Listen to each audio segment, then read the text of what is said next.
everyone. Today we will discuss social stratification and class struggle. Social stratification is the structuring of inequalities between groups in society in terms of age, gender, religious affiliations, military ranking, or social class. These rankings determine the access to the material or symbolic goods and rewards. These may also be, therefore we can also call stratification as structured inequalities between different groups of people. These are built into the economical and the political systems, and they form patterns in the social structures. They continue to exist, they continue to be. For example, there are majorly four basic systems of stratification. We call them slavery, caste, estate, and class. Now, slavery is an extreme form of inequality where one individual can be owned by the other individual as a form of property. Now, even though today the slavery is illegal, we also see that there's forced laborers. For example, human trafficking, or for example in ISIS selling the Yazidi woman. These are all forms of slavery, even though it's illegitimate, as in the case of the Africans, or in the case of segregation or the traditional understanding of slavery. Today we still have slavery-like structures, as I mentioned before, about human trafficking.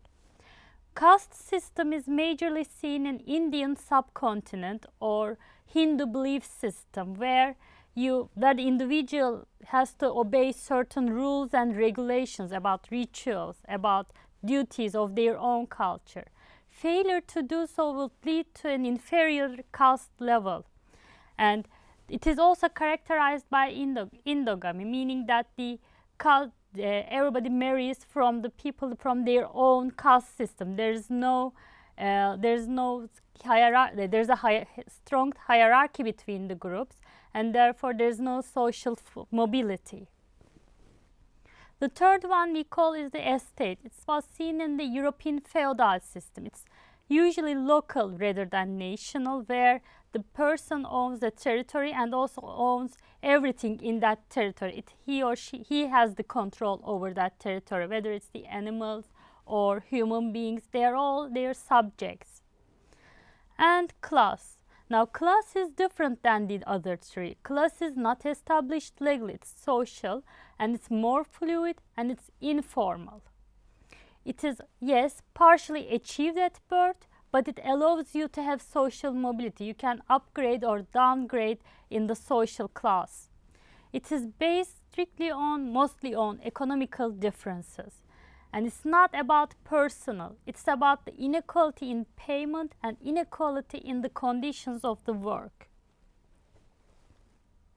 When we look at the theories of stratification, we see most of the theoreticians are influenced by Marx. Now, according to Marx, class means or refers to people who have a common relationship to the means of production.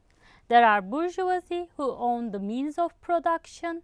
There are proletariat who don't own the means of production but who sell their labor, and the relationship between them. Now, the problem is that with bourgeoisie, with proletariat produce more than the bourgeoisie needs. Therefore, it creates a surplus value, and the surplus value is also good for bourgeoisie. The proletariat is technically repaying the cost of bourgeoisie's hiring them. Marx also argued about the persistence of poverty. Because of this, that proletariat is always repaying the cost of hiring them, the anticipation of continued inequality exists in wealth and income. There's the gap between the bourgeoisie and the proletariat about wealth and income is almost always stays the same. Now, Weber is also influenced by Marx, but he made a more elaborate theory about the economics of the class division. Okay, class divisions derive not only from control or the lack of control of means of production, but also from economical differences that has nothing to do with property ownership. He argues that the skills and credentials of the people are also very important. What do we mean by skills and credentials? We mean diplomas, degrees, skills, necessity. There are also higher wages for skilled workers than semi-skilled or no skilled workers. There's also the concept of status. Now, it refers to differences between groups in the social honors or prestige that others according to them. For example, he argues that the doctors and lawyers, because they are more skilled, because they go into more education, they are more prestigious. For example, Jews are a pariah group for Weber. They argue that they are not wanted, so it's a bad prestige for them. Or African American women, it's again a negative thing for them. They are in a less lucky situation or strata. So he argues that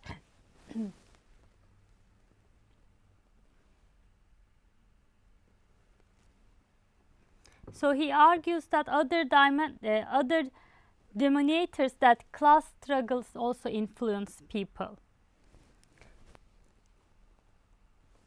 Next, we have Eric Olin Wright.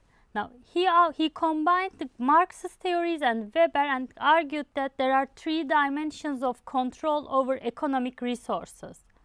The first one is the control over investment and money capital. The second one is control over physical means. And the third over control over labor. Now, he argues that the members of the capitalist class have control over each of the dimensions of production. But the members of the working class have no control over any of them. Therefore, he argues that there is a contradictory class location between them. They can influence some aspects of the class structure, but lack the control over the other structures. Now, Kingsley Davis and Wilbert Moore are more looking from a functionalist view. They argue that the certain positions in society are functionally more important than others in a society. These positions are required certain skills, special skills. However, he argues, for example, like doctors and lawyers, these require special skills and therefore they are functionally more important. But the criticism about that is that it is not very easy to decide what the measurement of the functionality or the necessity or the social rewards that bestowed upon these structures, on these important roles.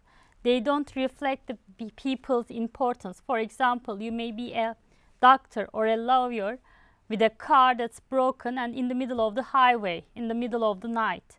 So technically, a doctor can't help you or a lawyer can't help you. Who helps you? A car mechanic can help you. So in that specific situation, a car mechanic is more functional and more important than a doctor or a lawyer. So there's the main criticism about their theory is that it's not easy to decide what's important and what's not. The value of the functionality is not easy to calculate. There's also Annette Laroux. She argued about the concerted cultivation versus the natural growth. She argued about the unequal childhood. Like she said that in the middle and upper class parenting style, the child is growing up with social skills that allow him or her, the child, to be more successful in institutional forms or in certain, for example, schools or government institutions, because they go through certain elaborate educational levels. They play with certain games. Their communication with their parents, the result, cause and effect mentality is different than the natural growing kids. She argued that the blue-collar workers and of the working class is focusing more on the natural growth, and in return, their children doesn't have the necessary social skills to be successful in the government institutions or in social institutions. Therefore, she argues different kinds of parenting form different kinds of classes. They tend to reproduce the same class through the education of through their interaction with their children.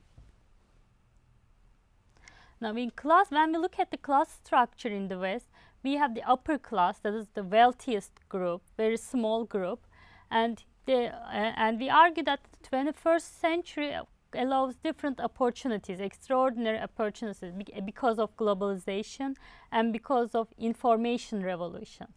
For example, Mark Zuckerberg, through creating a Facebook web page, he became a billionaire, or many other people who, through the information technology or through internet, gain very much wealth. And through globalization, the people start to invest globally. However, there's also the criticism on that John Goldthorpe argues that no, we don't have an upper class anymore.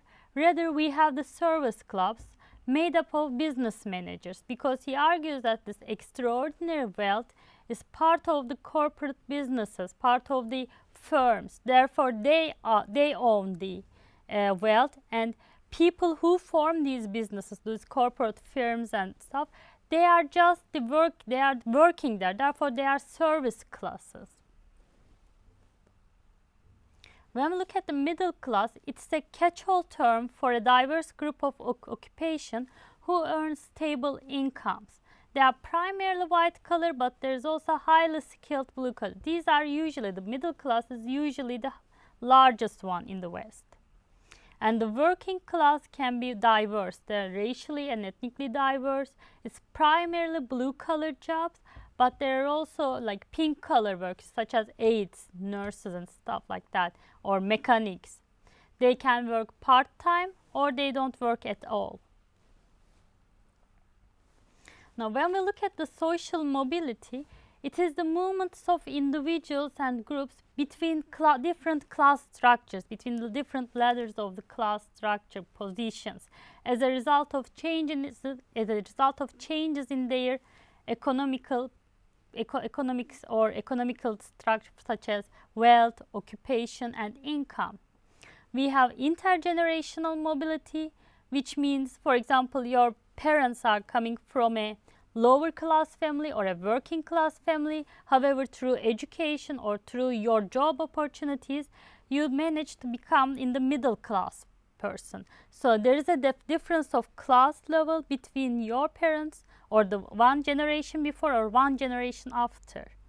There's also intragenerational mobility, which is your own personal mobility. For example, you may be born in a very, very wealthy parents, or you may be born in a very, very poor parents, and then through marriage or through your own education, your own everything, the way you move upwards or downwards change. This is intragenerational mobility. It's about your own mobility in the class structure.